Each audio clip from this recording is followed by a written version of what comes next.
Bien, bonjour à tous. Merci d'être présents de bon matin et d'un matin ensoleillé, de venir pour ce débat sur désinformation, complotisme, fake news, qui est un débat qui prend de l'importance et qui va être même évoqué non seulement dans les médias, mais par le président de la République dans des interventions, qui est de plus en plus présent.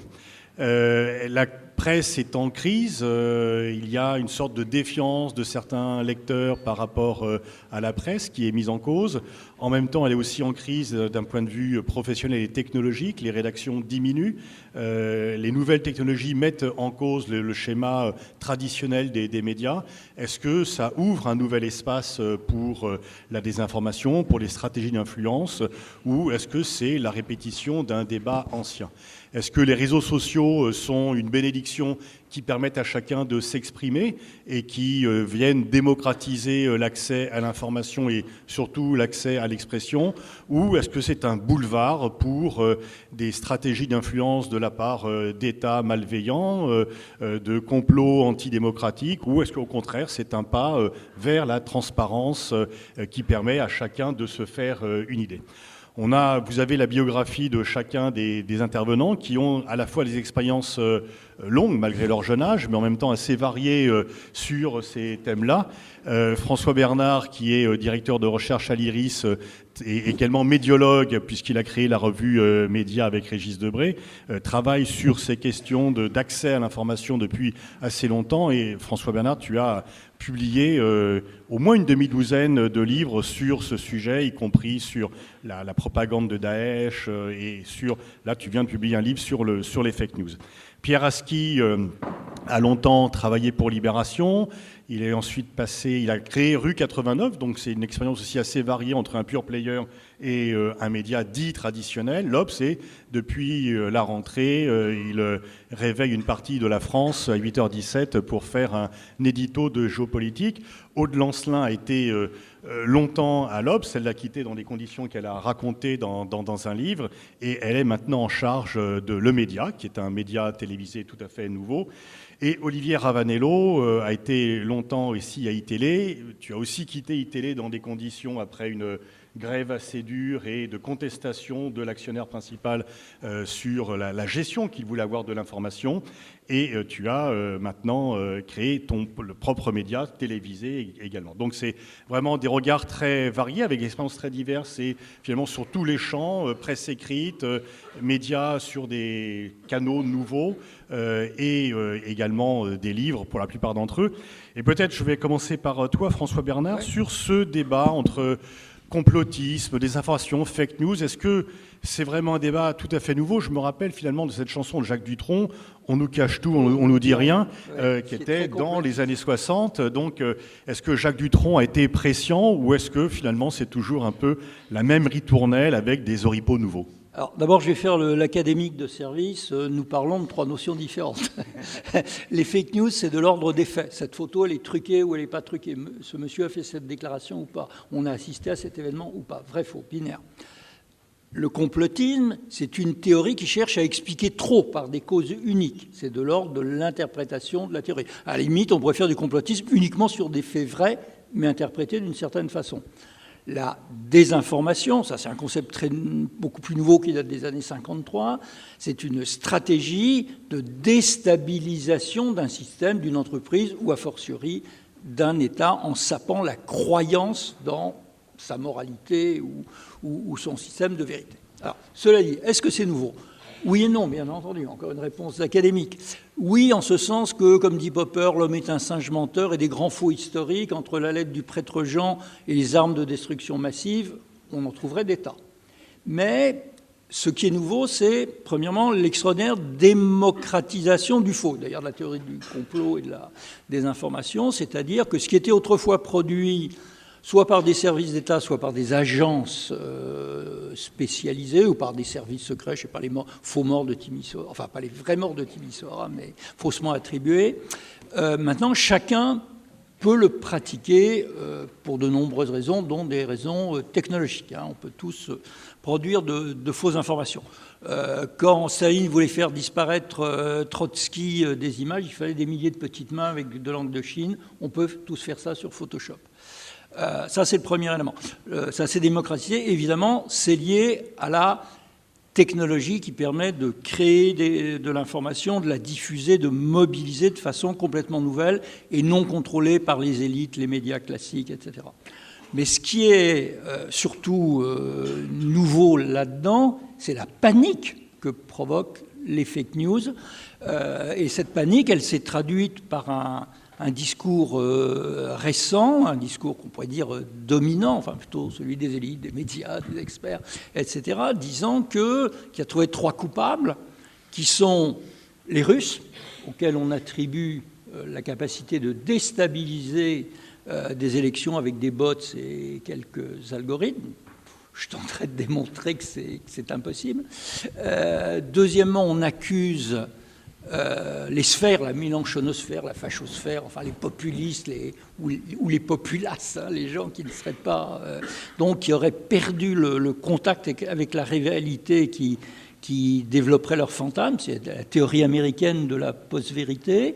Et enfin, le troisième élément, c'est l'immense déception par rapport au web et à Internet. Rappelle-toi l'enthousiasme dans lequel on vivait, enfin, pas nous qui sommes des sceptiques, mais beaucoup vivaient au moment du printemps arabe en disant « c'est merveilleux, là où il y a Google et Twitter, les peuples peuvent dire la vérité, échapper à la censure des tyrans et se révolter ».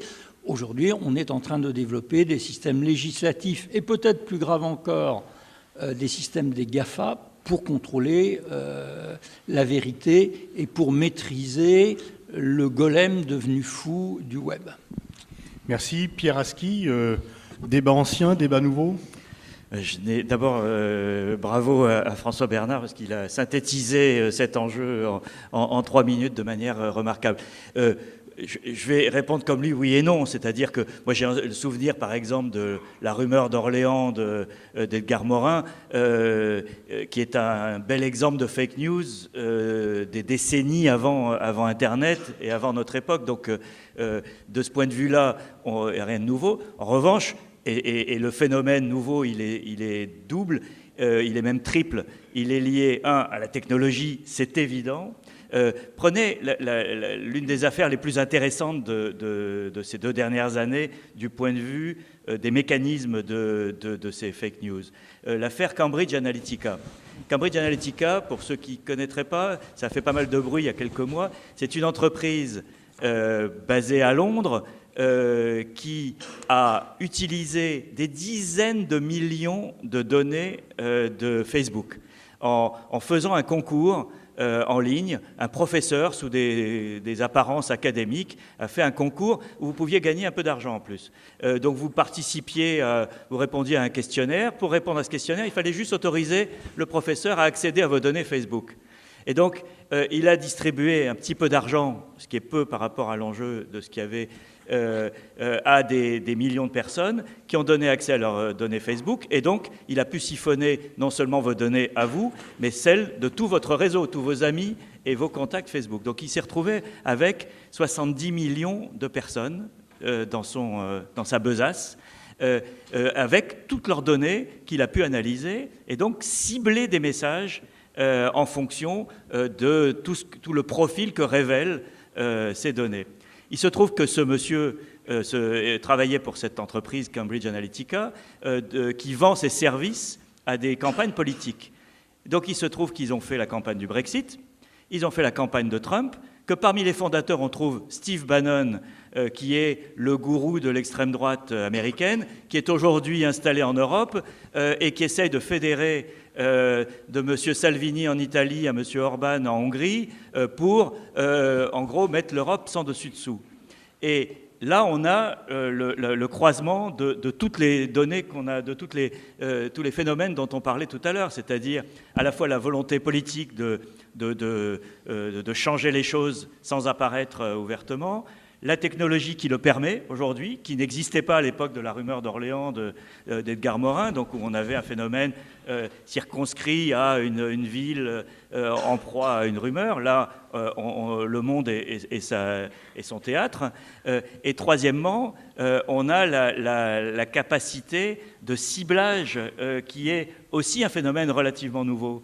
Ça fait pas très longtemps qu'on est capable, à partir de vos données Facebook, de croiser votre empreinte numérique, comme on dit, c'est-à-dire tout ce que vous faites sur Internet, et d'en déterminer des choses fondamentales pour qui vous votez, quelles sont vos orientations sexuelles, quelles sont où est-ce que vous partez en vacances, quelles sont les études de vos enfants, etc. Tout ça est aujourd'hui organisé de manière extrêmement rigoureuse par la technologie et permet d'envoyer des messages qui correspondent exactement à ce qui vous correspond. Et c'est là qu'il y a un phénomène nouveau. Après, dans un deuxième temps, on peut voir comment on peut s'y opposer, le combattre, etc. Mais je pense que quand on demande si c'est un phénomène ancien ou un phénomène nouveau, le phénomène nouveau, il est la capacité d'utiliser les dernières avancées de la technologie et de leur utilisation pour des phénomènes qui, eux, sont plus anciens, qui sont effectivement l'influence politique, la déstabilisation, ou simplement la propagande. Mais ce qui a changé, c'est l'environnement. Si je peux ajouter une petite remarque, 10 secondes. Le pire dans l'affaire Cambridge Analytica que tu as très bien décrit, c'est que ce ne sont pas des fake news, ce sont des vraies données. Et c'est encore pire. Aude Lancelin, est-ce qu'on est face à un phénomène de Big Brother? Est-ce que finalement, la théorie selon laquelle, lorsque George Orwell a écrit 1984, il ne pouvait pas imaginer que ça puisse devenir vrai? Et est-ce qu'on est en route vers la réalisation de ce cauchemar? Moi, je pense que la technique ne change pas fondamentalement les coordonnées des problèmes qui se posent à l'humanité. Elle peut les empirer, elle peut les améliorer parfois, mais elle ne les change pas fondamentalement. Donc la propagande, les fausses nouvelles, les rumeurs, tout ça, et évidemment les tentatives d'influence d'États étrangers, tout ça est vieux comme le monde. Ce qui est intéressant, en revanche, dans le phénomène actuel, c'est que depuis une quinzaine d'années, on avait le sentiment que les réseaux sociaux, enfin en tout cas les citoyens avaient le sentiment que les réseaux sociaux apportaient un peu une poche d'oxygène dans un univers médiatique extrêmement quadrillé, voire pollué. Je crois que ce à quoi on assiste, c'est à une reprise en main de ces espaces nouveaux de liberté. Parce qu'on avait fini par oublier, certains avaient fini par oublier que Facebook et Google notamment sont des multinationales américaines, ne sont pas des réseaux sociaux neutres. Or, certains événements politiques qui se sont d'importance mondiale qui se sont produits, je pense notamment évidemment à l'élection de Donald Trump ou au Brexit en Grande-Bretagne, ont donné aux élites occidentales le sentiment qu'une reprise en main de ces espaces était absolument nécessaire. Que d'ailleurs ces élites se trompent ou non sur les causes véritables de l'élection de Trump, qui, à mon avis, sont évidemment très éloignées de l'influence qu'ont pu jouer les réseaux sociaux et a fortiori les bots russes ou autres entités ayant pesé sur l'élection. Donc moi, ce qui m'inquiète aujourd'hui, et je crois que c'est la problématique à laquelle on va bientôt avoir à nouveau à faire face, puisque je signale que la loi sur les fake news revient en seconde lecture à l'Assemblée nationale le 9 octobre prochain, et qu'elle pourrait être, si elle est votée, opérationnelle dès les prochaines élections européennes. Ce qui m'inquiète beaucoup et à quoi on assiste, et j'appelle à la vigilance citoyenne à ce sujet, c'est à une collaboration active, je dis collaboration au sens neutre pour le moment, entre les États, les grandes multinationales, donc Facebook, Google, etc., et les rédactions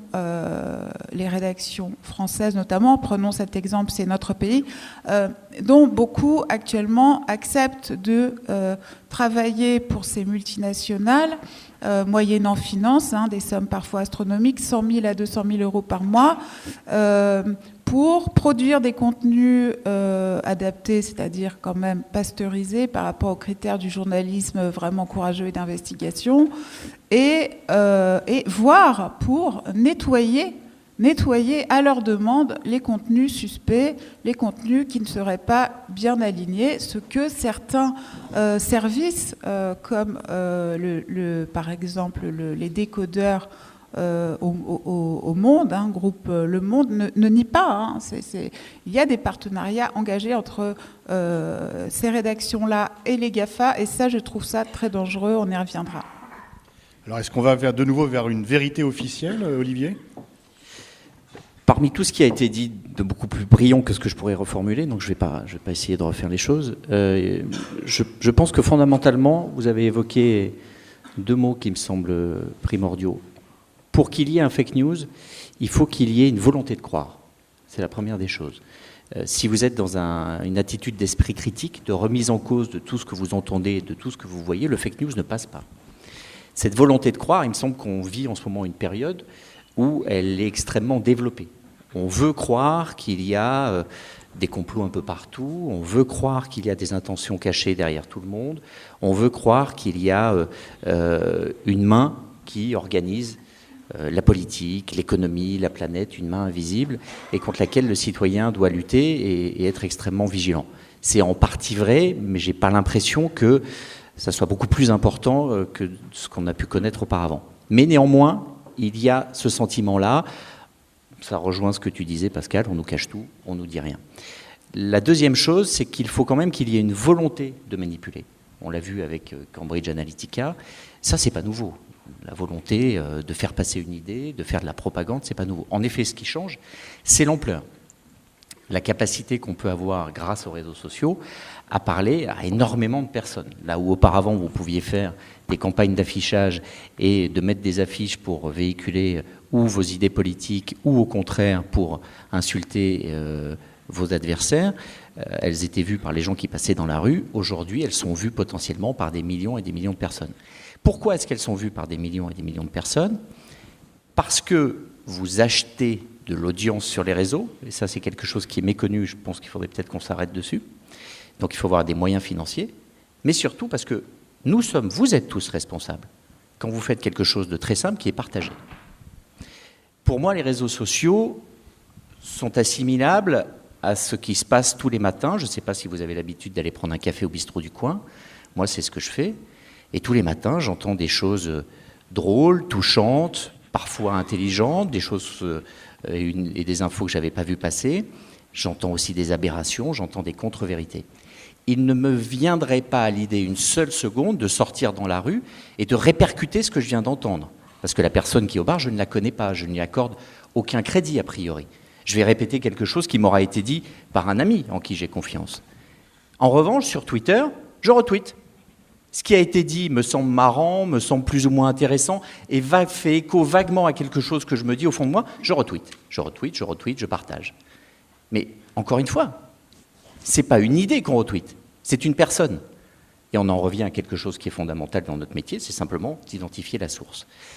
Donc plutôt que d'être aussi dans cette attitude de victimisation, de se dire, il y a Orwell, il y a Big Brother qui... Moi, je suis plutôt dans une logique de se dire, arrêtons d'être victimes, soyons un peu actifs, on est tous structurés, on a tous un esprit éclairé grâce à la formation que nous a donnée l'école française. Voilà, utilisons notre intelligence et revenons à des choses simples. Je ne répète pas quelque chose qui est dit par quelqu'un que je ne connais pas, que je n'ai pas identifié, en qui je n'ai pas confiance. Déjà, ça fait un peu redescendre l'ampleur des fake news. Alors, Olivier parlait du besoin de croire dans, effectivement, cette main invisible, Bilderberg, etc. Mais est-ce que cette défiance par rapport au pouvoir, ce rejet des élites, n'est pas aussi le fruit de véritables stratégies d'influence. C'est-à-dire qu'on peut dénoncer le complotisme, mais il y a des vraies stratégies d'influence. Il y a quand même un secrétaire d'État, pourtant bien fait de sa personne, qui a menti au monde entier en disant qu'il y a des armes chimiques en Irak et en montrant la fiole. Est-ce que la dénonciation du complotisme et ce qu'on appelle le complotisme n'est pas la rançon de la désinformation gouvernementale? Alors, il y a eu, et personne n'en doute, au cours des dernières années, et même après la chute de l'URSS, énormément d'opérations de désinformation répertoriées, menées soit par des services d'État, soit par des agences comme Randon Lincoln Group, et ils le racontent eux-mêmes sur leur site. Donc on ne peut pas douter du fait que des millions de gens ont été trompés sur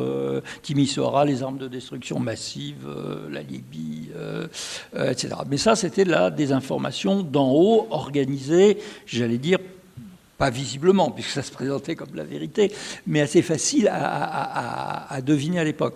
Le problème a changé effectivement avec le fait que la désinformation ou les opérations de désinformation peuvent venir d'en bas et se dissimuler sous toutes sortes de masques. Mais pour en revenir à ce que vous disiez sur la volonté de croire, pour qu'on croie des choses fausses, il faut être réceptif à une rumeur sur la sexualité d'un homme politique qu'on n'aime pas, par exemple. Bon, ça, c'est assez évident. Mais à côté de ça, il faut également, je dirais, une volonté de scepticisme, une volonté de ne pas croire les médias qui vont nous dénoncer la fake news ou la théorie délirante dans le quart d'heure, parce que ça va très vite, de ne pas croire ce qui va se dire sur les plateaux de télé, de ne pas croire les élites, de ne pas croire les politiciens. Donc, d'une certaine façon, on peut se demander ce qui est la cause et ce qui est le symptôme, et si cette crédulité face à des théories délirantes n'est peut-être pas une panne de nos machines à faire croire et à produire du consensus qui marche mal. Et là, c'est une crise politique, c'est une crise, je dirais, culturelle d'une rupture d'une partie de la population. Voilà. Mais ce sont plus pour moi des symptômes que des causes. Symptômes, causes, Pierre? Je crois qu'on ne comprend pas complètement ce qui nous arrive depuis une trentaine d'années. C'est-à-dire que on a le croisement de plusieurs crises simultanées qui sont le signe d'un changement d'époque, un changement de monde. Et je pense que c'est quelque chose qu'il faut avoir à l'esprit pour ne pas être surpris par ces phénomènes. On a le croisement de trois crises, à mon avis, simultanées. La première, qui est antérieure à Internet, c'est la défiance vis-à-vis des médias. La confiance des citoyens dans les médias, elle baisse depuis que la Croix a commencé. Les journalistes sont parmi la catégorie professionnelle la moins appréciée. Voilà. La Croix fait un sondage annuel sur la confiance que les citoyens ont dans leurs médias, et ça fait, je crois, une trentaine d'années que ce baromètre existe, et depuis 30 ans, ça descend chaque année, et bientôt on va trouver du pétrole. Donc c'est une tendance lourde qui n'a quasiment pas été inversée. Mais ça, c'est antérieur à Internet. Internet est venu faire une deuxième crise, qui est la déstabilisation du modèle économique des médias.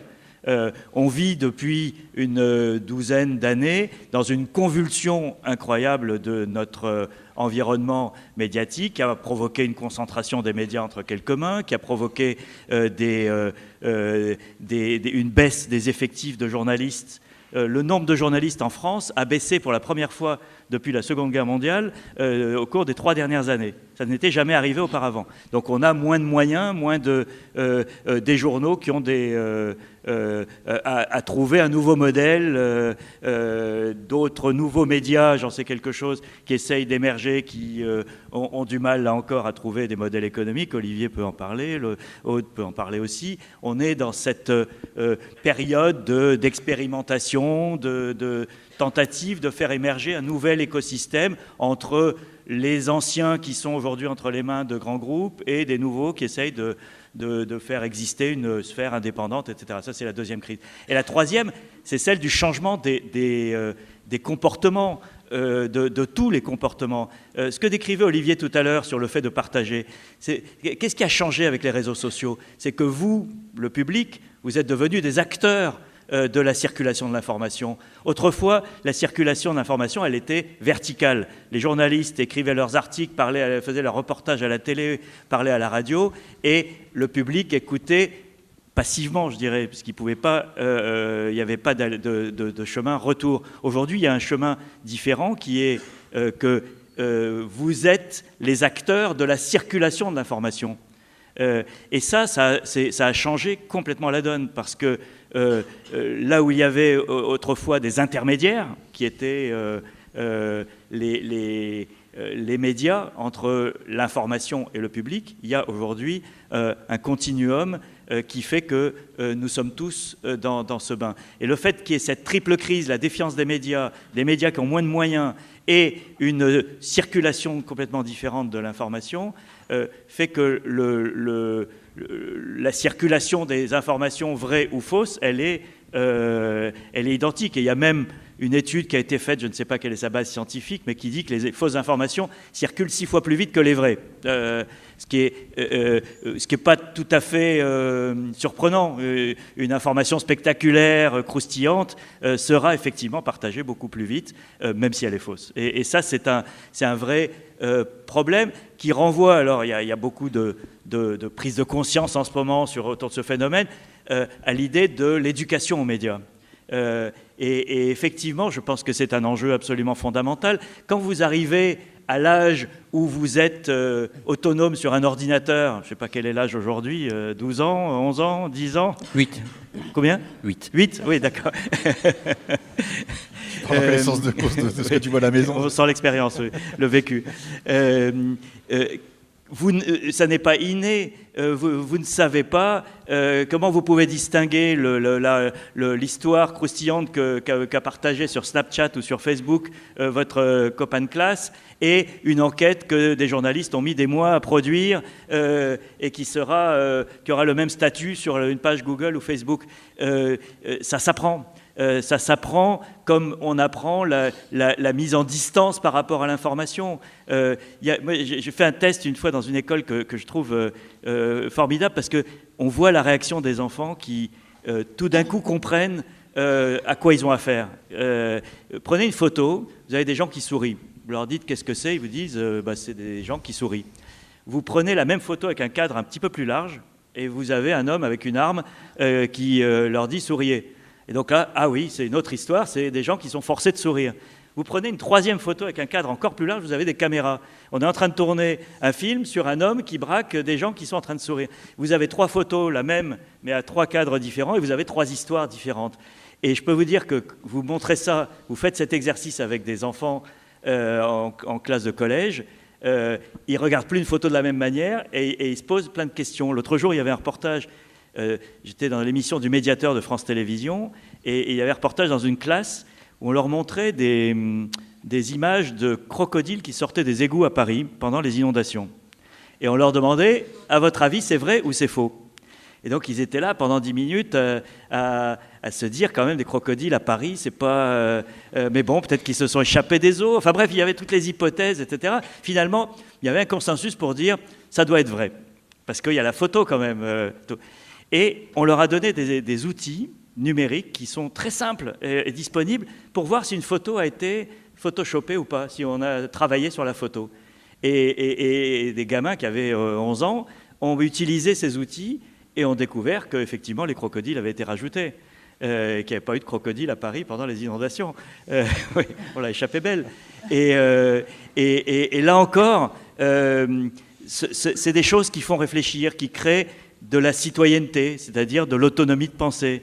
Et c'est à ça qu'il faut qu'on... Alors, ça, c'est un combat de longue haleine, ça ne résout pas le problème des prochaines élections, de la prochaine fake news, etc. Mais je pense que cette bataille-là, on a mis 10 ans avant de la démarrer, en gros, depuis qu'Internet est devenu facile d'accès dans nos appartements. On a eu 10 ans de retard.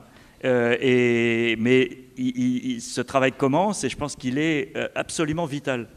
Ce que tu racontes sur la photo me rappelle l'histoire d'un quelqu'un qui était parti dans un lieu très dangereux et on le voyait s'abriter des balles et des snipers. Et puis la photo élargie montrait que tout le monde se promenait tranquillement. C'est quelqu'un que Aude connaît bien, un philosophe qu'elle connaît bien. Il y a eu la même photo, pardon. Philosophe. Il y a eu la même photo il y a 2-3 jours. Vous avez peut-être vu cette séquence. Il y avait pendant la tornade Florence et il y avait le présentateur météo, comme tous nos présentateurs météo qui en font trop. Il était là à lutter contre le vent et on voyait 2 personnes qui marchaient derrière lui sans... Alors, précision, il y a même un site où il y a toutes les photos truquées de BHL, puisque tout le monde a deviné que c'est lui qu'on parlait, y compris celle où, par exemple, il est sur le champ de bataille avec des peshmerga ou je sais pas quoi qui ont les bouchons de tir à blanc sur leur kalachnikov. Et ce site existe et il y a une vingtaine de photos. Bon. Pierre parlait de la confiance des auditeurs, des lecteurs par rapport aux médias. Aude et Olivier, vous êtes à la tête de médias qui ont été nouvellement créés, qui veulent donner un lien différent. Ce sont les sociaux pour le média. Explicite, c'est pas vraiment des sociaux, mais c'est des adhérents en tous les cas. C'est des abonnés. Des abonnés, enfin, mais avec quand même, vous recherchez un lien particulier avec comment vous voyez dans ce débat. Comment vous fonctionnez professionnellement et quel type de lien vous voulez créer avec vos téléspectateurs, puisque dans les 2 cas, il s'agit de télévision. Pas pour nous, mais on y reviendra, ça a évolué. Alors, pour en effet revenir à la question fondamentale de la confiance, ou plutôt du peu de confiance qu'accordent les citoyens aux médias, je tiens à dire tout d'abord que ce peu de confiance n'est pas illégitime. Comment faire confiance en effet, à des médias qui, au fil des années, en 30 ou 40 ans, sont revenus quasiment entièrement entre les mains des grandes fortunes, entre les mains des grands groupes du CAC 40, entre les mains des Bernard Arnault, entre les mains des Vincent Bolloré, entre les mains des Xavier Niel, des Martin Bouygues, des Patrick Drahi. Comment faire confiance à une information qui est gardiennée par ces gens-là qui ont un intérêt direct à peser politiquement sur les débats publics? Eh bien, on ne peut pas faire confiance et les gens ne leur font plus confiance. Voilà. Donc, cette grave crise, je crois que c'est important de le dire, ne sera pas résolue. C'est là où on rejoint la question des législations en cours sur les fake news, ne sera pas résolu par un contrôle accru, ne sera pas résolu par des certifications mises en place par des médias appartenant eux-mêmes à ces grands groupes pour choisir quelle information sera fiable ou non fiable, etc. Ces choses-là, ces méthodes-là ne feront qu'accroître la méfiance et le sentiment d'étouffement des lecteurs, des téléspectateurs et des citoyens. Donc, nous prenons l'exemple médiatique que je suis en train de vivre depuis le début 2018, depuis le 15 janvier 2018. Le média, évidemment, a fait le pari de se passer entièrement de l'argent des multinationales, des Google, des Facebook, de tout capital venu de l'extérieur et réellement de ne fonctionner, de ne vivre que des dons des lecteurs, que des subventions des lecteurs, que du prix que les lecteurs et les téléspectateurs sont prêts à mettre pour avoir une information de qualité. C'est évidemment un rude combat, très rude, et il l'a toujours été à toutes les époques. Moi, j'ai souvenir des textes, je vous renvoie vers eux, fantastiques, de Jaurès à la Fondation de l'Humanité, quand il cherche justement à échapper à la mainmise des grands capitalistes et qui dit qu'une info produite dans ces conditions ne sera jamais au service du peuple. Voilà. Donc, le lien de confiance, la restauration du lien de confiance avec nos sociaux, comme on les appelle, qui sont en fait des donateurs, oui, des abonnés, si on Oui, veut. mais le terme sociaux implique un lien affectif. Il y a autre Oui. chose aussi. Oui, c'est-à-dire que pour certains sont très impliqués dans la vie du média. Nous avons, je ne prendrai qu'un exemple, un groupe de plus de 100 sociaux, sous-titreurs et traducteurs qui traduisent tous nos contenus bénévolement en anglais, en allemand, en espagnol, en portugais, etc., qui sont très impliqués à nos côtés.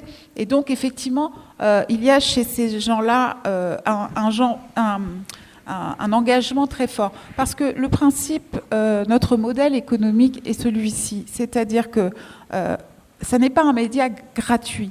C'est un média en accès libre. C'est-à-dire que des gens payent, car pour avoir de l'information de qualité, il faut toujours payer à un moment donné, mais des gens payent en amont pour que les citoyens français, nos concitoyens, puissent avoir accès, eux, librement, à une information produite librement. C'est ça le modèle. Et ces gens-là, ces actionnaires, ces petits actionnaires, en plus avec un plafond, je précise que les dons sont plafonnés à 2 500 € pour ne pas, voilà, que des gens très en fond puissent faire une OPA sur le média. Eh bien, ces gens-là payent pour une autre information. C'est comme ça que nous tentons de produire, de sortir, de restaurer la confiance et de produire une information dans laquelle les gens auraient confiance. Alors, je peux juste dire un mot. Je trouve qu'il y a moi, je soutiens à fond, et j'ai tenté d'y participer aussi, la naissance de médias indépendants. Mais je pense qu'il y a faut éviter de tomber dans le manichéisme et de penser que tout journaliste qui travaille pour un média appartenant à un grand groupe est nécessairement inféodé aux intérêts de ce grand groupe. Il y a, et Aude le sait très bien, des batailles constantes à l'intérieur des rédactions pour l'indépendance, pour le professionnalisme, pour le respect de règles éthiques. Il y a des sociétés de journalistes et des sociétés de rédacteurs qui existent dans toutes les rédactions. Moi, je suis dans leur mailing list, je vois les batailles constantes qui se mènent à l'intérieur de tous ces groupes, y compris au Figaro, lorsque le Figaro ne répercute pas une information sur une mise en examen de Serge Dassault, etc. Il y a des gens à l'intérieur du Figaro qui se battent pour que l'information y soit et soit honnête vis-à-vis des lecteurs. Donc voilà, la vie est un combat. Je vais pas, puisqu'on a cité Jaurès, on peut être un peu lyrique, et ce combat a lieu dans toutes les rédactions. Mais je pense que on peut faire exister des modèles différents sans délégitimer les autres et sans les renvoyer dans les affres de l'esclavage et de l'asservissement à des intérêts capitalistes monstrueux. La vie est un petit peu plus complexe que ça. Je vais répondre à Pieraski. Il s'agit... Bon, ça c'est l'argumentation classique pour légitimer, si vous voulez, un système totalement...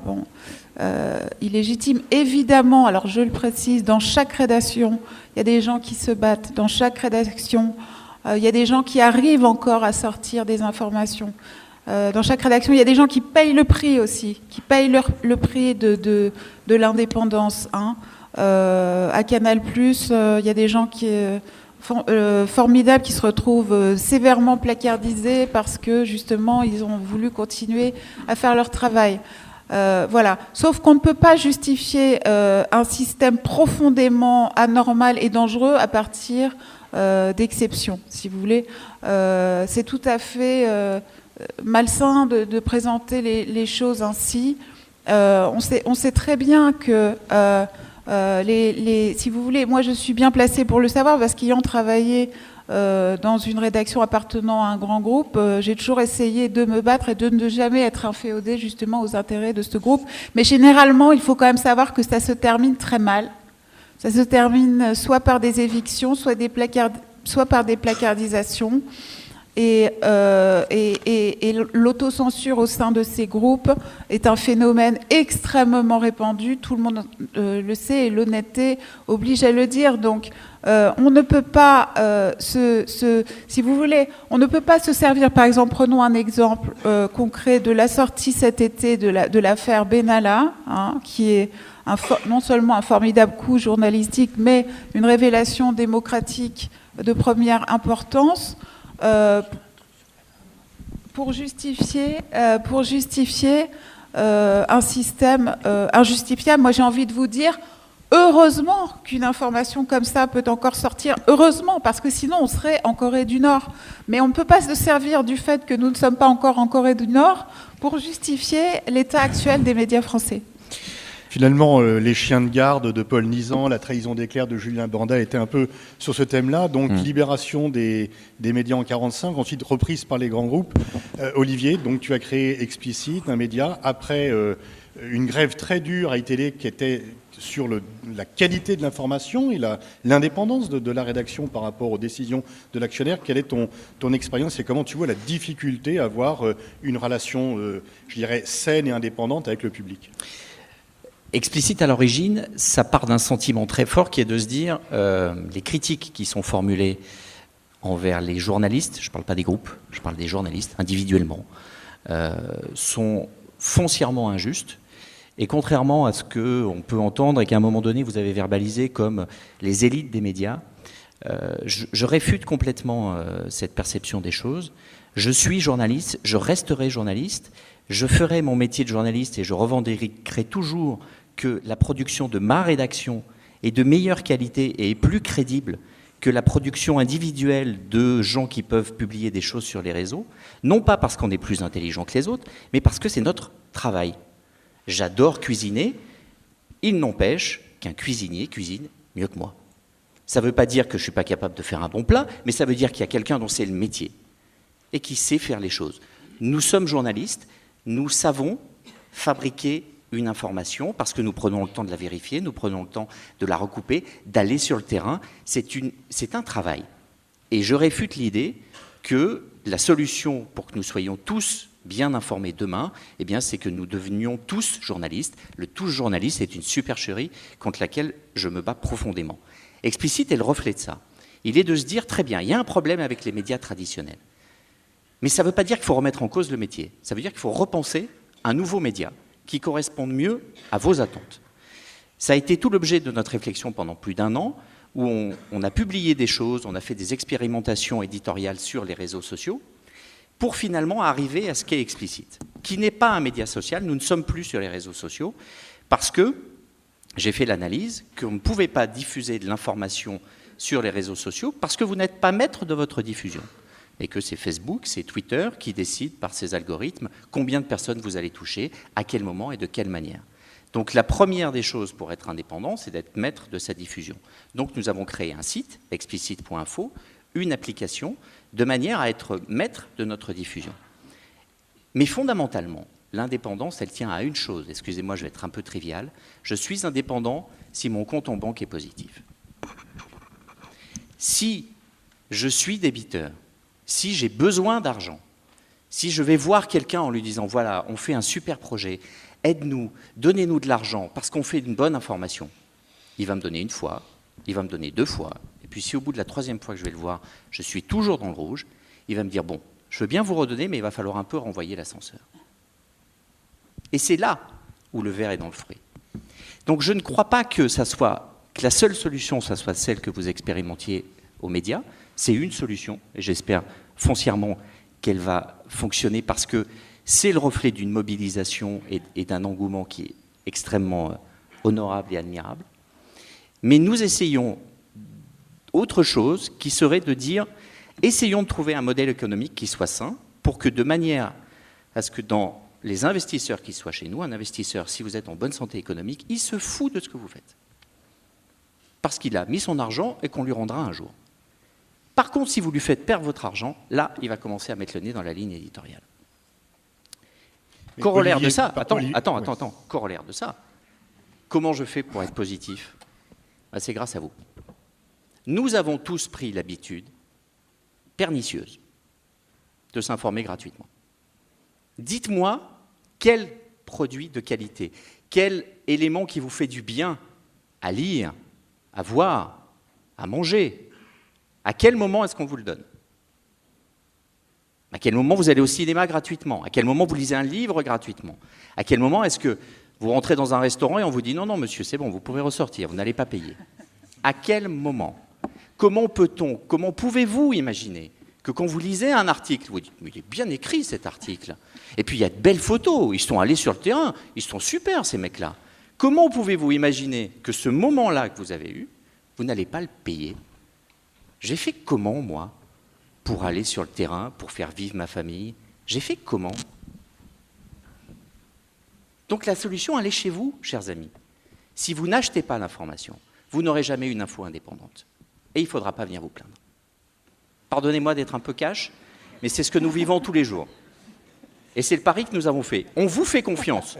On est parti d'ITélé, on a claqué la porte d'un groupe où on vivait très bien. On n'avait pas de problème au matin.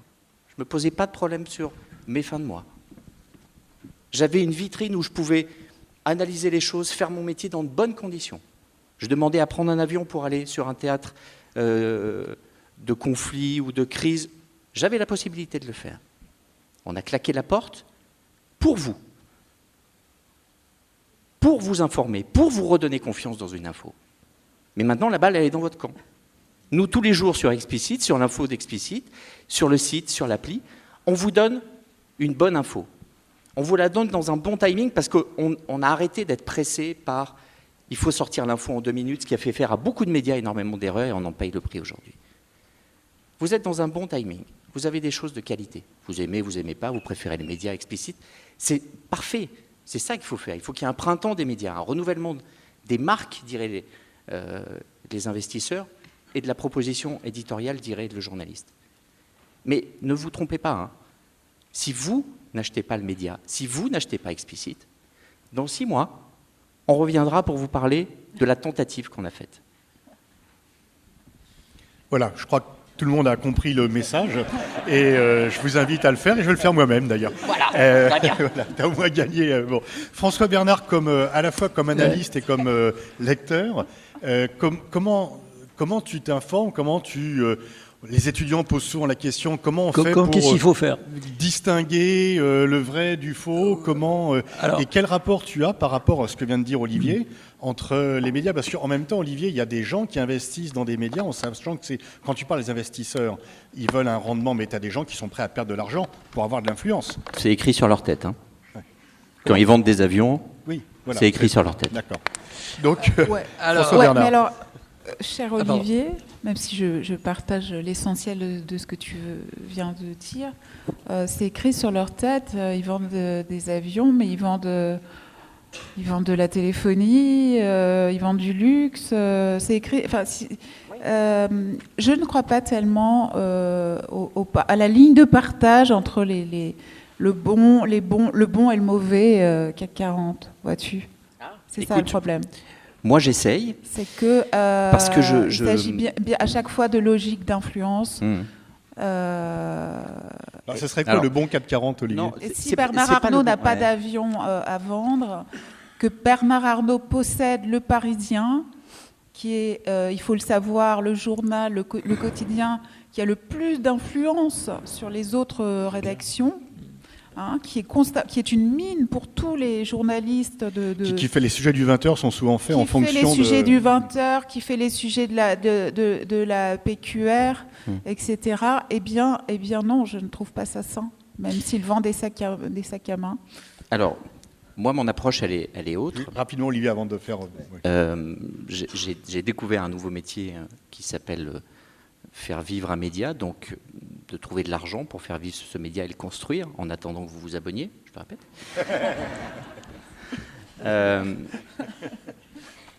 J'ai très vite identifié dans ce monde-là que je ne connaissais pas 2 types de personnes. Il y a des gens qui ont envie d'être le patron de ton média. Ils réfléchissent à investir et à prendre toutes les parts. Ils veulent être chez eux. Et puis il y en a d'autres qui, parce qu'ils ont gagné de l'argent dans d'autres domaines d'activité, et qui se retrouvent à 40 ans avec un gros pactole. Il y en a beaucoup, et les dernières années ont permis ce genre d'ascension fulgurante. se disent qu'ils veulent investir dans des choses pour les voir naître. Alors il y en a qui investissent dans l'écologie, il y en a qui investissent dans de la technologie, il y en a qui vont investir dans l'environnement. Et puis il y en a qui se disent, comme nous, parce qu'on n'est pas seulement les journalistes à le penser, que l'enjeu de l'information est absolument vital. Hier, un proche de la Ligue du Nord en Italie, quelqu'un qui a balancé des fake news pendant des années, anti-européen, homophobe, a été nommé président de la RAI. Si on ne veut pas que demain ça nous arrive, il va falloir très vite qu'on trouve des solutions pour vous rassurer sur le fait qu'on peut être bien informé sans être dans la démagogie permanente. Il y a des gens parmi les investisseurs qui sont conscients de cet enjeu-là et qui veulent que des nouveaux médias qui informent et qui vous rassurent fonctionnent. Ma stratégie, c'est d'aller en voir plein pour qu'ils soient très nombreux, qu'aucun d'entre eux ne soit majoritaire par rapport aux journalistes. Et à chaque fois, je leur tiens le même discours et ils me posent la même question. À quel moment je sors ? Un investisseur, quand il investit dans une société, la première question qu'il vous pose, c'est à quel moment je sors ? À quel moment vous me rachetez mes parts et vous me rendez mon argent ? Pour faire ça, il faut que vous vous abonniez. Parce que dans 3 ans ou dans 4 ans, je serai capable de racheter les parts de ces investisseurs et de leur dire « Mais si, vous avez fait votre rôle, votre ambition, ce média existe, il fonctionne, on a trouvé un nouveau modèle économique, les gens sont très heureux, ils se sont abonnés, on produit une bonne info, merci, et ce média appartiendra aux journalistes. » Ce temps de l'investissement est déjà derrière nous. C'est ce qu'a fait Mediapart, qui petit à petit rachète des parts aux investisseurs de début. Et si vous regardiez la constitution de Mediapart au début, il y a à peu près toutes les grandes fortunes de France qui ont mis des petits tickets, des petits montants d'investissement. Je ne crois pas que Mediapart, en 10 ans, ait fait la démonstration qu'ils étaient à la botte de quiconque. François Bernard. Oui, alors, je vais prendre un exemple, c'est l'affaire Benalla, très, très vite, parce qu'elle illustre tout. Premier point, un point pour les réseaux sociaux qui font circuler les vidéos de la réalité. Mais, bien que 6 milliardaires possèdent toute la presse française, il y a des journalistes qui font bien leur boulot, et la presse classique a été bien dans ce cas-là. Ce qui est intéressant de voir dans l'affaire Benalla, c'est de voir comment sont mises en place des stratégies de contrôle ou de contre-offensive. La première, c'est le discours officiel qui a été assez maladroit d'Emmanuel Macron. Non, il n'a pas un appartement de 300 mètres carrés, c'est pas mon amant, il y a plein de fake news qui circulent. Bon, ce qui était une contre-stratégie assez maladroite. Et là, c'était se servir des fake news oui, pour cacher... discréditer les vraies news. Voilà. Voilà. C'est une stratégie idéologique puisqu'il y a des menteurs, et elle s'est développée par un cas, je voudrais avoir une petite minute pour l'exposer, c'est le cas de EU Disinfolab. Alors, je résume. L'affaire Benalla a fait un impact terrible, et vous êtes certainement beaucoup à avoir regardé les audiences, les auditions parlementaires, etc. Mais ça a marché fabuleusement sur Twitter, plus que MeToo balance ton port. Donc du coup, une ONG, accessoirement payée par Twitter et par la Fondation Soros, fait un travail disant « Oh, c'est louche ». Or, 1% des possesseurs de comptes ont fait 44% des tweets sur l'affaire Benalla. Donc, ce sont des robots russes, des bots russes, des algorithmes qui essaient de faire gonfler démesurément cette affaire pour déstabiliser le malheureux Macron à propos d'une tempête dans un verre d'eau. Du coup, d'ailleurs, des tas de gens font des contre-analyses de cette présence, dont un très bon étudiant de l'IRIS, je te le recommanderai tout à l'heure. Voilà. Il n'y a que des très bons étudiants. Non, mais celui-là, il partira bon. Et démontre qu'il est parfaitement normal que 1% des gens produisent 44% des messages sur un sujet. Ce sont les plus passionnés. Et évidemment, on ne va pas les retrouver parmi les députés d'En Marche. Ça sera plutôt des gens légèrement dans l'opposition. Et après, l'histoire se développe sur un deuxième stade, puisque cette organisation, EU Disinfolab, publie des listes des gens qui ont tweeté en les classant en gauchosphère, mélenchonosphère, fachosphère et russosphère. Et publie même des listes. Alors, je vous signale, moi je suis plein cœur de cible avec le matricule 1991, vous en doutiez. Mais voilà. Et du coup, non seulement, c'est-à-dire qu'on classifie les gens gens normaux. Il y avait une 4e catégorie qui était LERM et médias. Et donc gens normaux, fachos, gauchos, russo. Et même à un moment, pour justifier ça, on publiait leur liste avec la façon dont les gens se présentaient eux-mêmes. Alors, moi, je me présente comme directeur de recherche, mais il y a des gens qui disent je suis homosexuel, je suis athée, je vote machin, j'ai des tas de trucs. Donc, du coup, pour lutter contre la légende des fake news ou de l'opération russe, non seulement on a fait un fichier politique des gens. Si vous êtes en entreprise, être classé russosphère, mélenchonosphère, ça peut ne pas vous aider. Mais en plus, on a publié des données confidentielles sur les gens portant sur leur sexualité, etc.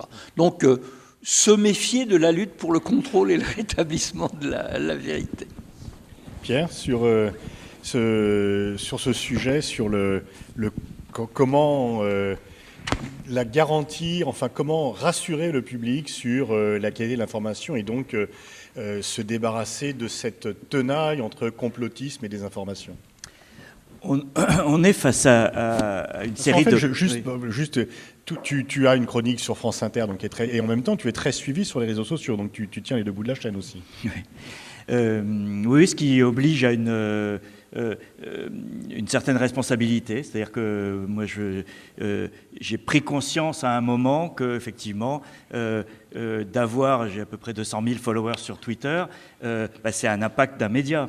C'est l'équivalent. Et donc, il y a un sens de la responsabilité qui doit aller avec et que, voilà, je ne retweete pas n'importe quoi, je réfléchis 14 fois. Là, j'ai ma formation professionnelle qui fait que je suis aidé ça n'empêche pas de faire des erreurs d'ailleurs, mais en tout cas d'essayer de ne pas propager de choses sur lesquelles je n'ai pas des garanties sur la source, sur l'origine, voilà. Mais on est face à une série de contradictions sur lesquelles on n'a pas des réponses simples.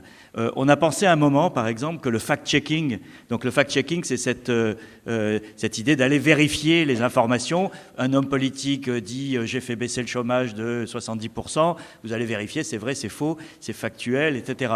Vous avez une vidéo qui circule, on va vérifier si elle est effectivement ce qu'on dit qu'elle est. Il y a quelques temps, il y avait une vidéo qui circulait, par exemple, qui montrait 2 infirmiers en train de tabasser un patient dans un couloir d'hôpital et on disait voilà ce qui se passe aujourd'hui dans un hôpital français. La vidéo avait été tournée des années auparavant dans un hôpital en Biélorussie et elle avait été recyclée, etc. Donc le fact-checking était censé être l'antidote à ce poison qui circulait autour de nous et nous pensions naïvement il y a 4-5 ans que la force de ce fact-checking allait être suffisante pour, en gros, contredire cette affaire. Et nous, on avait fait l'expérience, je me souviens, à 89, il y a très longtemps, il y a 8-9 ans, très longtemps en termes Internet, c'est un siècle. Il y avait un texte qui circulait, qui avait été partagé genre 200 000 fois sur Facebook, ce qui est énorme, ce qui était énorme surtout à l'époque, qui disait par exemple qu'on vivait mieux en France avec les minima sociaux, en grattant les allocs, les machins, etc., que si on travaillait. Et donc il y avait, c'était très chiffré, etc. Et ça faisait le tour d'Internet. Donc on avait mis une journaliste pendant 3 jours qui avait vérifié tous les chiffres, qui avait appelé tous les services, etc., qui avait vu aussi les contradictions qu'il pouvait y avoir. Et elle était arrivée évidemment à une addition différente. Et notre article avait été partagé plus de fois que l'initial. Donc on était très contents en se disant, voilà, ça marche, l'antidote au poison marche. La réponse, elle est aujourd'hui, le tsunami est passé par là et on est dans un autre monde où le fact-checking a 2 inconvénients. L'un, c'est qu'il court derrière les fausses informations et que là où vous mettez 3 jours pour vérifier quelque chose, l'information a fait son mal. Et la deuxième chose, c'est que nous sommes dans un monde polarisé et que le fact-checking du Monde, par exemple, les décodeurs, seront crus et apporteront effectivement un démenti aux yeux des lecteurs qui font confiance au monde, mais les gens qui ne croient pas le monde ne vont pas croire pour autant le démenti des décodeurs du monde à une information qui circule. Donc dans cette polarisation-là, on parle aux convaincus et on ne parle pas... Alors c'est important d'apporter la vérité des faits, mais on ne résout pas le problème de la défiance et du manque de confiance dans un socle commun d'information. Donc le fact-checking est nécessaire mais pas suffisant. Après, on a... Je parlais tout à l'heure de l'éducation aux médias, qui est donc le fait que chacun prenne sur soi la responsabilité de vérifier, de s'assurer que ce qu'il va partager, ça c'est le monde idéal et utopique. Il faut bien le dire, et parce qu'on est tous un peu comme ça, on retweet ou on like ou on partage plus vite que notre ombre avant de se poser trop la question de savoir si c'est vrai ou pas, si ça correspond à notre pensée, ça nous fait rire ou ça nous... Voilà, donc ce travail-là, nous, citoyens, ne le faisons pas réellement, mais je pense que c'est une piste sur laquelle on devrait travailler. La troisième, elle est l'autodiscipline et la responsabilité collective des médias. On est pris aujourd'hui entre deux étaux. D'un côté, on a les plateformes, Google, Facebook, machin, etc. Et je ne pense pas que nous, tous citoyens, que la démocratie est à gagner à ce que ce soit eux qui fassent la police chez eux. Je n'ai pas envie, moi, que Mark Zuckerberg devienne le rédacteur en chef de la planète. Or, c'est un petit peu ce qui est en train de se passer. Là, il y avait il y a quelques jours une information qui disait que Facebook avait créé une war room, un état-major pour vérifier qu'il n'y avait pas de désinformation dans les élections de midterm, de mi-mandat aux États-Unis. Bon, je ne pense Facebook, moi je n'ai pas donné l'autorisation à Facebook d'être le rédacteur en chef de la planète et je pense qu'on aurait à en pâtir si c'était le cas. L'autre écueil, et Aude en a parlé un petit peu, c'est effectivement que les États légifèrent et avec la tentation d'aller beaucoup plus loin que c'est nécessaire parce que la tentation du contrôle, elle est toujours là. Et entre les deux, il y a l'autorégulation de l'univers de l'information, il y a la société civile, il y a la presse, il y a les médias. Et je pense que c'est là-dessus, alors moi j'ai aussi une autre casquette qui est celle de président de Reporters sans frontières, c'est là-dessus qu'on travaille, sur l'idée d'essayer de proposer, d'expérimenter, parce qu'on est dans une phase où effectivement il n'y a pas de réponse toute faite, d'expérimenter une sorte d'autorégulation qui ferait que on aurait, je sais qu'Aude n'est pas d'accord, elle a fait une allusion tout à l'heure à la certification, on aurait une certification d'une sorte de label qualité qui serait non pas destiné à censurer les autres, mais à faire que les moteurs de recherche, les plateformes privilégie cette norme-là. Je vous donne un exemple, un dernier exemple et je m'arrête. Il y a quelques jours, j'ai fait une recherche sur Google sur le mot Idlib. Idlib, c'est cette dernière enclave en Syrie qui s'apprête à recevoir les assauts de l'armée russe et syrienne, etc. J'ai tapé Idlib, il y avait les 6 premiers résultats, peu de gens vont au-delà des premiers résultats, c'était Le Monde et Russia Today et Sputnik. 5 sites russes sur 6. Or, théoriquement, cette recherche, cet algorithme respecte le poids respectif, en gros, des médias dans l'univers francophone.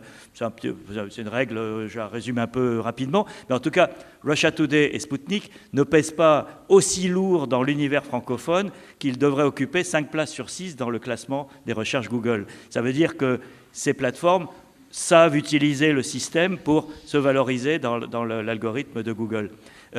Il se trouve que ces 5 recherches sont liées à un État qui est partie prenante de ce conflit, qui a quelque chose à vendre. Donc il y a quelque chose d'anormal dans ce système auquel il faut essayer de trouver des réponses qui ne peuvent être ni celles de ceux qui les possèdent, ni celles des États. Oh, tu as parlé tout à l'heure des décodeurs, Pierre y a fait allusion. Est-ce que ce fact-checking n'est pas aussi orienté? C'est qu'ils vont vérifier du côté d'un choix idéologique ou personnel et ils vont mettre en cause certaines informations fausses selon eux, mais d'autres ne seront pas contestées. Est-ce que ce n'est pas aussi la limite du fact-checking? C'est le choix de ce que l'on vérifie et le choix de ce que l'on ne vérifie pas. Oui, bien sûr. Non, mais on ne peut pas être en soi, évidemment, opposé au fact-checking. C'est tout à fait sain et utile et nécessaire dans bien des cas. Mais évidemment, chaque organe d'information a ses biais idéologiques. Ceux du Monde, puisque tu en parles, Pascal, sont très importants. Et donc, je ne vois pas à quel titre les décodeurs et leur organe de certification maison, le Décodex, peuvent être qualifiés pour décerner des brevets de bonne ou de mauvaise conduite médiatique aux autres médias, parce que c'est peut-être, ils héritent d'un héritage prestigieux qui est celui d'être le journal de référence, hein, Le Monde, mais ils appartiennent maintenant à des investisseurs privés qui ont leurs propres agendas, dont le plus puissant d'entre eux est très proche du président de la République, depuis des années, et a favorisé son élection de toutes les façons possibles. Et donc, ça ne fait pas de ces lieux-là des agents de la circulation de l'information neutre. Je suis d'accord avec toi sur le...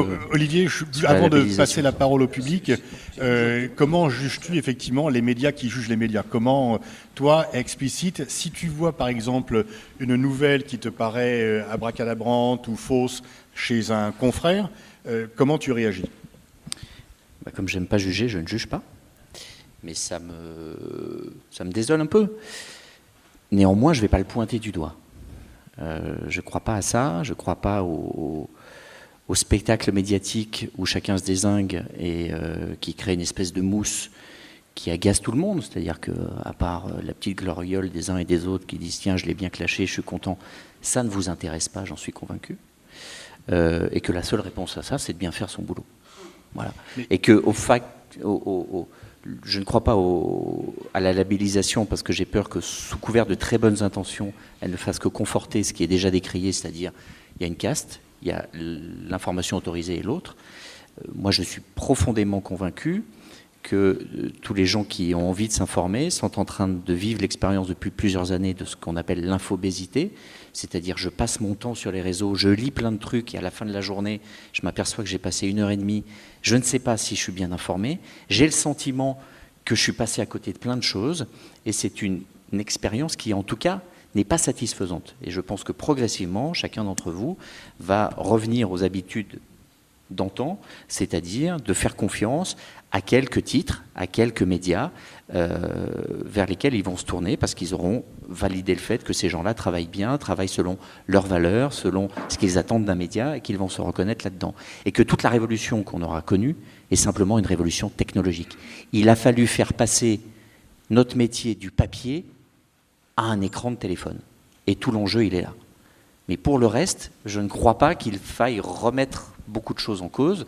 Et c'est pour ça que sur notre modèle, on est sur une proposition éditoriale relativement traditionnelle. Sauf qu'on essaye d'avoir de la photo, d'avoir de la vidéo, pour que ça soit le plus sympa et le plus agréable à lire, de faire comprendre les choses, parce que ça c'est important, et puis de le mettre sur le téléphone. Mais que le gros enjeu, pour nous, on est dans une approche où on essaye de se dire il faut que l'information, pour qu'elle ait de la valeur, elle soit bien comprise. Donc on essaye de mettre des éléments de contexte. On a développé un bouton sur lequel vous appuyez, vous avez plein de référents historiques, des définitions pour bien comprendre une actu. Moi, ce que je veux, c'est que les gens qui se sont abonnés à Explicit disent à leur ado à la maison, prends ton téléphone. Que cet objet ne soit plus un tabou. C'est absurde. Ça ne peut pas être un objet tabou puisqu'on s'en sert à longueur de journée. Et ça ne peut pas être l'objet du mal où ce qu'il se passe dessus est forcément pas bon et que la bonne information, elle est ailleurs, elle est quand je tiens un journal. Non, c'est pas ça. Il faut accepter l'idée que voilà, on s'informe et on lit des choses sur un téléphone et que dans cet usage qui est, voilà, je suis face à un écran, on retrouve l'usage qu'on avait quand je m'arrête devant un kiosque. C'est quoi le journal que je prends? Voilà, c'est la même chose. Vous avez votre écran, vous avez différents titres, et c'est lequel que je prends et auquel je m'abonne et que j'achète. J'en reviens à ça, ce qui nous a quand même tous tués. Et pas un hasard d'ailleurs si celui qui a mis ça, entre autres en France, c'est le même qui nous a fait partir d'ITélé. c'est à un moment donné l'idée qu'on a fait passer qu'une information pouvait être gratuite. Donc regardez, il y a un journal gratuit. Bon, à partir de là, il y a une dérive. On peut encore la corriger et revenir vers des choses qui sont simples. J'achète une info, un journal, et je la lis sur un nouveau support. Mais les réseaux, et c'est quelque chose, je ne sais pas si on aura le temps d'en débattre, on parle des réseaux comme d'un lieu simplement de débat, d'opinion. C'est pas ça, hein. Facebook et Twitter, c'est pas fait pour. Hein. Facebook et Twitter, vous croyez que la valorisation de Facebook aujourd'hui, qui est de 1000 milliards, elle se fait simplement parce qu'il y a des gens qui discutent? Non. Le modèle économique, c'est de vous vendre des choses. C'est de vous cibler, c'est une énorme entreprise de marketing et qui permet à quantité de gens de faire de la publicité, de vous adresser de la publicité, des contenus, de vous proposer des produits en direct. C'est ça le modèle économique. Et que si on n'en est pas conscient aussi, on passe à côté d'un gros enjeu. Merci pour ce ce tour de table. On va maintenant passer au débat avec la salle, aux questions. Il y a des micros qui doivent être à votre disposition. Bonjour. Vous m'avez tous eu l'air assez sceptique face au contrôle institutionnel des faits. Vous entendez pas très bien?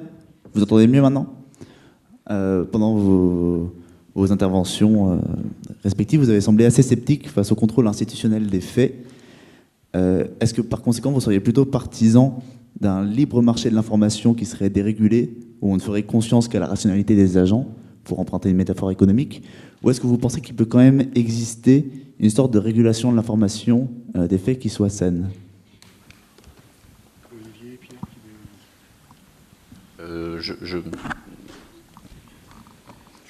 Je ne crois pas à la régulation des idées. Que ce soit pour l'information, que ce soit pour l'édition. Voilà, si vous commencez à mettre des labels sur des informations, pourquoi est-ce que vous n'allez pas en mettre sur des livres? Pourquoi vous n'allez pas en mettre à nouveau sur des films, non pas pour leur contenu choquant, mais aussi pour ce qu'ils disent, parce que ça ne vous plaît pas? Je n'y crois pas. Je crois, oui, et pas parce que je suis un libéral acharné, mais parce que je crois à la liberté. Je crois à l'esprit critique des individus. Alors c'est vrai qu'on est dans une époque où l'esprit critique a du mal à se faire entendre pour une raison, à mon sens, assez simple. C'est que, et ça les réseaux sociaux s'en font l'écho, l'opinion mobilise. Quand vous avez quelque chose qui est une opinion qui est dite très fort, vous avez envie de la répercuter très fort, et que donc les choses qui sont dites de manière très forte et systématique sont plus partagées que les choses qui sont dites avec un esprit critique, parce que forcément l'esprit critique n'est pas cohérent. Un jour on va aller un peu dans ce sens, un autre jour un peu dans ce sens, et que tout ça ne mobilise pas une communauté, et que les réseaux sociaux reposent sur les communautés. Et que donc la bataille de l'esprit critique, pour moi, elle se passe via les médias, via des propositions médiatiques, et qu'elle passe par un respect des libertés profondes. Oui. Merci. On va, en fait, plutôt que chacun répondre à la même question, on va prendre plusieurs questions et passer la parole aux différents intervenants. On va donc prendre une autre question. C'est un confrère qui vous pose une question, là. Georges Malbruno du Figaro. J'ai une question et une remarque à faire. Peut-être une petite remarque Ah oui, t'es là, d'accord. Voilà, à Aude et à Olivier. Il se trouve que le patron du Figaro, comme vous le savez, est marchand d'armes. Il vend des avions de combat. Mais je crois qu'il faut, comme l'a dit Pierre, peut-être sortir un peu du manichéisme. On peut, même quand on est au Figaro, écrire des articles sur des pays dans lesquels le propriétaire du Figaro vend des armes. En 2010, vous vous en doutez, Aude, je vais vous apporter un élément factuel. En 2010, j'ai écrit une enquête, une page, comment les Émirats arabes unis achètent du matériel militaire israélien en secret.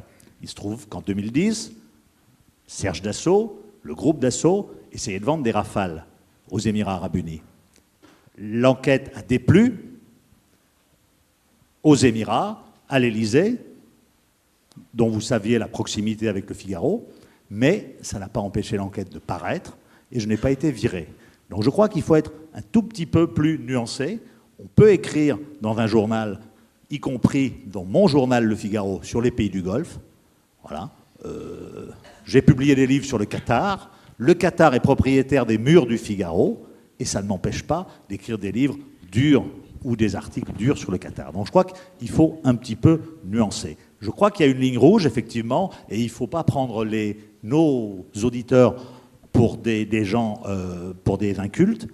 C'est très difficile, au Nouvel Obs, au Figaro, au Monde, de lancer une enquête sur les propriétaires des 10 journaux. Ça, c'est vrai. Mais ça ne veut pas dire que parce qu'on a un propriétaire, etc., qui vend des armes, moi, je préférerais que Dassault vende des pétales de rose, soit une ONG. Mais il faut de l'argent, comme ça a été dit, pour faire du journalisme et du bon journalisme. Et justement, cet argent sert à aller sur le terrain. Et ça permet aussi de moins se tromper parfois.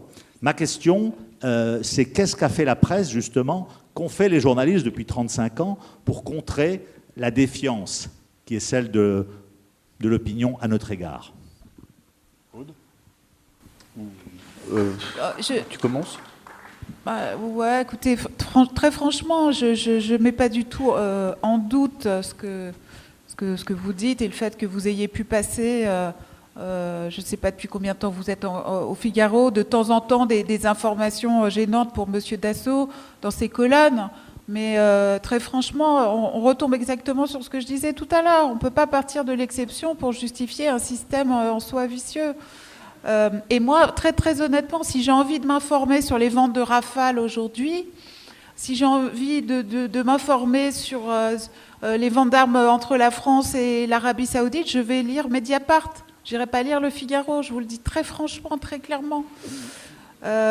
Et il en va de même pour bien d'autres titres. Encore une fois, c'est très difficile d'avoir cette discussion souvent avec des journalistes professionnels parce qu'évidemment, et on en est tous là, chacun a envie de défendre l'intégrité de son travail et il n'est pas gratifiant de se voir, que l'on vous renvoie un miroir de servitude, voilà, au service de grands capitalistes de ce type.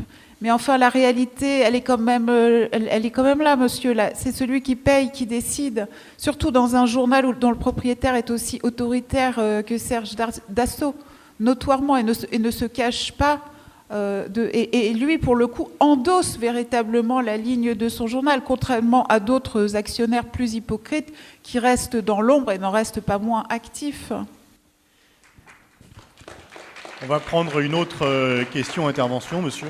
Oui, bonjour. Nous avons peut-être oublié 3 paramètres au niveau de la désinformation et fake news, le mensonge en français. C'est la captologie, computer, as, persuasion, technologie, Stanford Université Laboratoire. C'est l'interaction de la rhétorique, je dirais, d'Aristote avec les nouvelles technologies digitales. Donc premier point, captologie. Deuxième point, l'intelligence artificielle, avec un ciblage justement ultra pointu, c'est-à-dire en gros Cambridge Analytica ou Facebook nous connaît mieux que notre femme ou que notre époux. Et le troisième point, les neurosciences, puisque par exemple, quand vous likez sur Facebook, la dopamine récompense le centre de récompense de votre cerveau, justement. Donc l'interaction de la captologie, des neurosciences et de l'intelligence artificielle, eh bien, l'information va rentrer dans nos cerveaux, la désinformation aussi, et est-ce qu'on pourra combattre ça par l'éducation nationale en ayant des cours, justement, d'analyse de l'information. Merci. François Bernard. Alors, tout à fait d'accord avec vous, monsieur. C'est passionnant d'avoir un débat pour savoir si les journalistes sont indépendants ou pas, d'accord. Mais effectivement, il y a un changement technologique, et pas seulement dans la capacité de produire de fausses nouvelles ou de les diffuser. Alors, le premier, vous avez dit, bon, c'est rhétorique plus diffusion, on est d'accord. Le deuxième point, l'intelligence artificielle. Alors là, c'est vraiment un point très, très important. Et on revient peut-être une petite seconde sur Cambridge Analytica. Ce n'était pas du tout des fake news, Cambridge Analytica. C'est Google, en gros, qui a vendu à une société ayant des buts idéologiques ou autres, c'était Bannon, mais Obama a fait la même chose, peu importe, une connaissance très fine de chacun. On n'est plus dans la logique de la propagande. Je suis le chef, je vous raconte qu'il faut voter machin, mais sachant où vous habitez, quel est votre niveau de revenu, quelle est votre sexualité, si vous vous intéressez à l'apiculture, etc., je vous envoie le message précis qui fait que vous allez dire ah bon Dieu, j'ai toujours pensé ça. C'est ça la nature profonde de Cambridge Analytica, et c'est quelque chose effectivement de beaucoup plus grave et important. J'ai pas de réponse autre que la bonne volonté ou la législation, ce genre de choses. Donc c'est cet effet miroir de vous dire ce que vous vous attendiez à entendre et non pas ce que pense le chef ou le journal. C'est une mutation importante. Les neurosciences vont permettre de faire beaucoup de choses. On va rentrer dans des domaines, alors je ne veux pas faire un peu dans la dystopie ou dans le cauchemar, qui sont très inquiétants en neurosciences. Par exemple, couplage neurosciences plus objets connectés. Ça, c'est un truc hyper dangereux. Je donne un seul exemple et je me tais. En Chine, on vient, qui est le pays le plus fiqué du monde, reconnaissance faciale, permis à point pour les citoyens, etc. On vient de créer des sortes de casquettes qu'on met aux ouvriers, aux employés. Je ne sais pas comment ça marche techniquement, si ça prend l'acidité de la sueur ou les pulsations cardiaques, qui non seulement mesurent où est la personne, ce qu'elle fait, si elle est à son bureau ou en atelier, mais mesurent son humeur. S'il est agressif, dépressif, paresseux.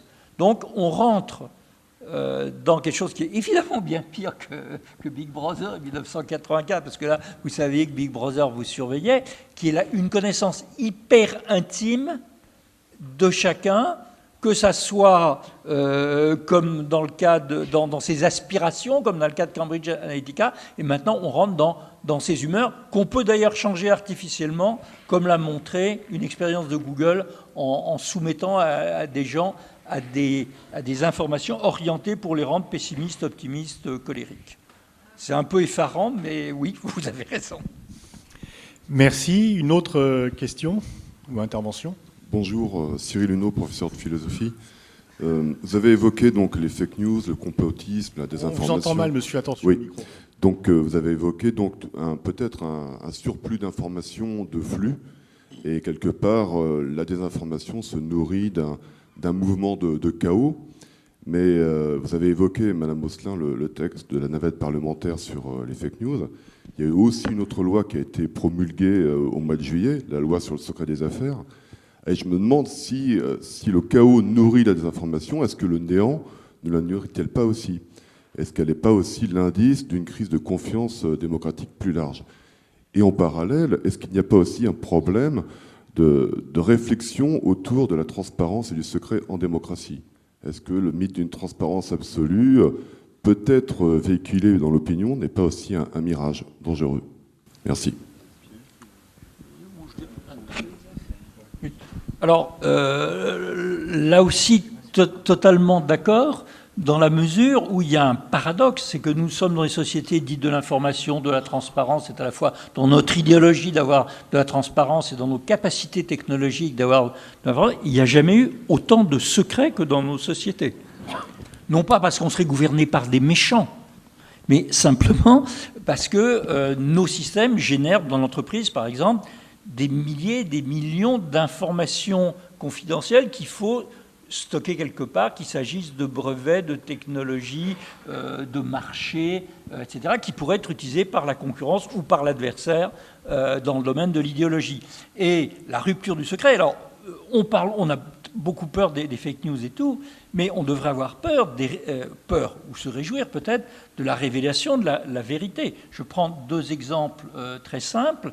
Ce qui a peut-être eu le plus d'impact dans l'élection américaine, c'est les vraies news qui étaient la révélation des mails du Parti démocrate.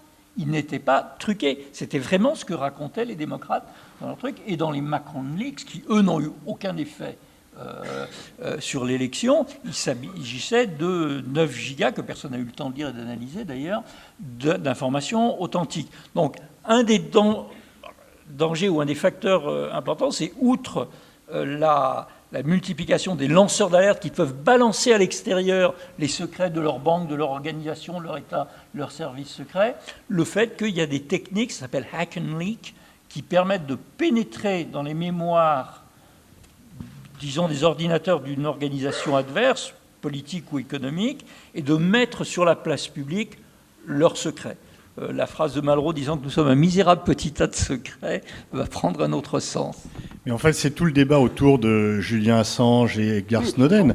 Moi, j'ai eu des débats là-dessus avec Védrine, qui était horrifié que l'on puisse révéler des secrets d'État, alors que moi, personnellement, je trouve que c'est plutôt une bonne chose que l'on puisse mettre en avant les Pentagon Papers, etc., qui sont, enfin, Pierre, je me rappelle la projection que RSF avait faite de ce magnifique film, qui était une ode au journalisme, mais en même temps une nostalgie peut-être aussi d'une époque où on se demande est-ce qu'aujourd'hui,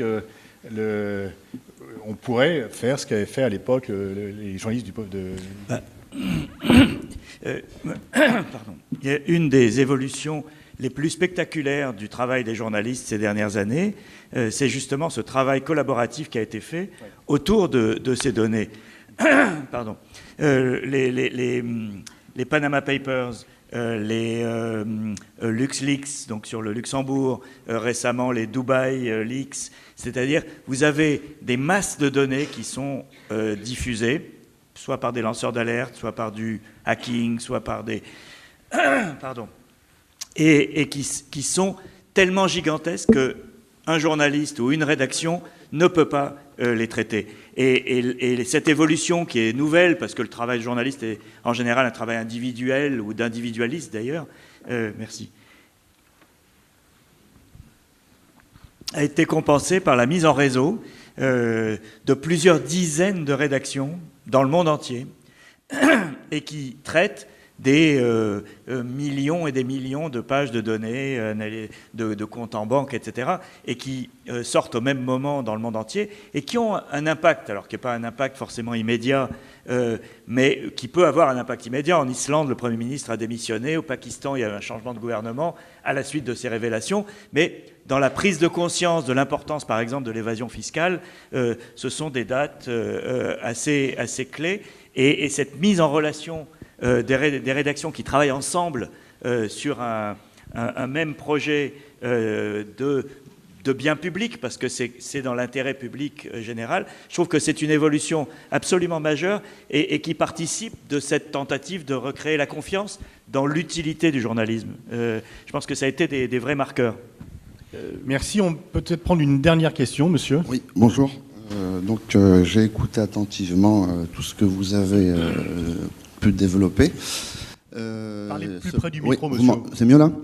Voilà. Cependant, il y a un sujet, un aspect qu'on n'a pas développé, c'est lorsque le combat contre la désinformation de manière générale prend une forme violente. Et je fais référence à vous, monsieur Boniface, qui malheureusement avait fait les frais il n'y a pas si longtemps. Donc, qu'on soit journaliste, écrivain, ou tout simplement qu'on va éduquer les gens à travers votre institut, l'IRIS. Ce que je voudrais comprendre, c'est à travers ces pratiques qui sont d'un autre âge, est-ce que notre démocratie, là je prends un aspect plus généraliste, est-ce que finalement notre démocratie telle qu'elle est pratiquée de nos jours n'est pas une continuation de la dictature par d'autres moyens? Pardon, la démonstration ? La continuation de la dictature par d'autres moyens, sans vouloir faire du Van Clausewitz, bien sûr. Merci. Enfin, moi, il me semble qu'il y a un combat à mener, et que ce combat, il est urgent.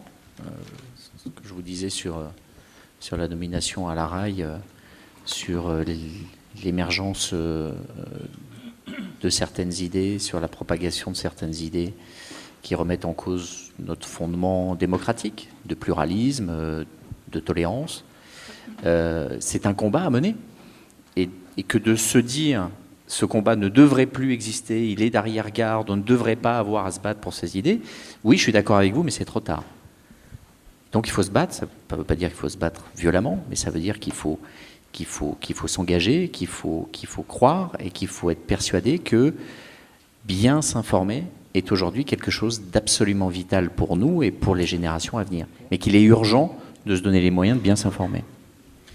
Merci. C'est en fait effectivement un combat éternel sur l'intégrité, sur l'éducation. Il y a quand même, côté positif, plus les gens sont formés, ont l'esprit critique, plus ils peuvent distinguer eux-mêmes. Et c'est vrai qu'il y a les médias sont mis en cause lorsqu'ils ils échouent et donc ils sont mis en cause. Et ce regard du public est quand même, quand on dit que ce sont les médias qui font l'opinion, c'est ce que j'entends souvent chez les étudiants, et en même temps les médias sont obligés de tenir compte de l'opinion.